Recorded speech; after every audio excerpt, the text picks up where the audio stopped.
Welcome to Inside Out, mental health at work and in life, where we explore how we can challenge the systems that shape our well-being and build healthier ways of living, working and connecting. April is Stress Awareness Month, and this year's theme is Lead with Love. At first glance, that might sound like a gentle invitation, but there's something quietly radical about it. Choosing love, kindness and compassion in a world built on output, speed and competition? That's not soft, that's subversive, especially when you think about the world we're trying to survive in. Let's talk honestly about stress. It is entirely natural to experience it. Some people refer to motivating stress as pressure, but really, the label isn't the issue.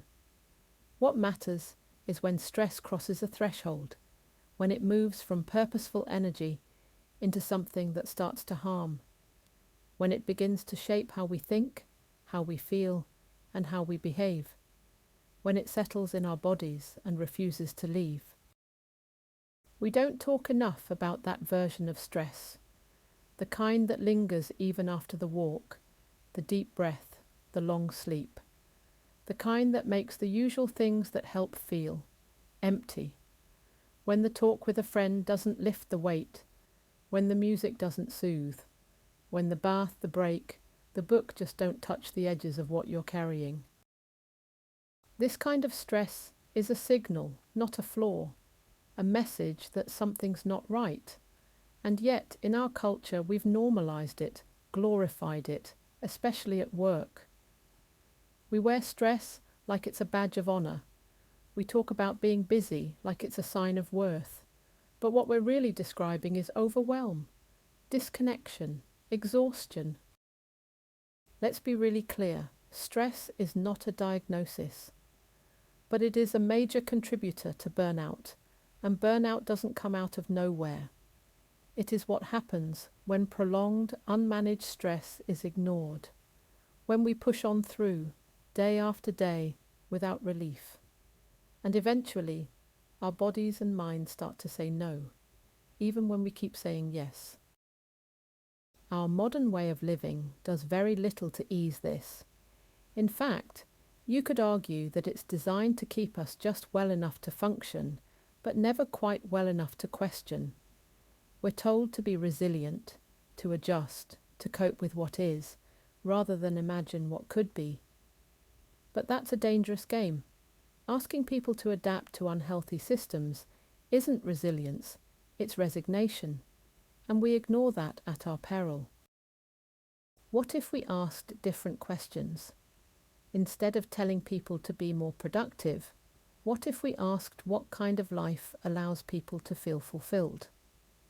Instead of offering yoga sessions and fruit bowls while workloads soar and job insecurity rises, what if organisations looked at the root causes of stress and committed to changing those?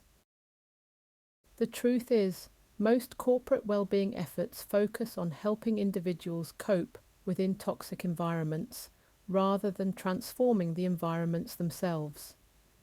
You can't breathe your way out of systemic stress.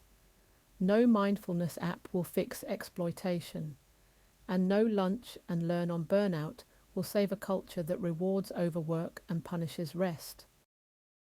There's a bigger conversation here about how we live, about the kind of society we're building, and about who benefits from keeping people exhausted and compliant.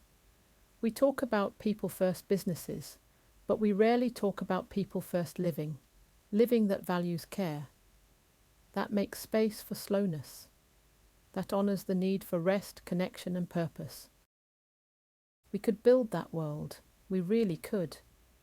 But right now, we're trapped in one that measures human value by output, a neoliberal system that asks everything from people while giving them just enough to keep going. It's not working, and deep down, most of us know that. So where does that leave us? Here, in this moment, in a culture that's slow to change, but full of people who care. People like you listening to this. People who know that real change takes time, but also starts with the smallest acts of compassion.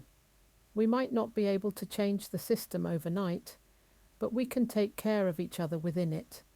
We can speak up. We can challenge assumptions. We can make time to rest without guilt and support others in doing the same. And maybe, just maybe, if enough of us choose connection over competition, courage over compliance, and love over pressure, we can start to build something better. Thank you for joining me on this episode of Inside Out, Mental Health at Work and in Life. If you found today's episode helpful, please share it with someone who might benefit from these insights. And as always, we'd love to hear your thoughts. Let's keep this conversation going. Drop us a message or connect with us on social media. Until next time, take care of yourselves and each other.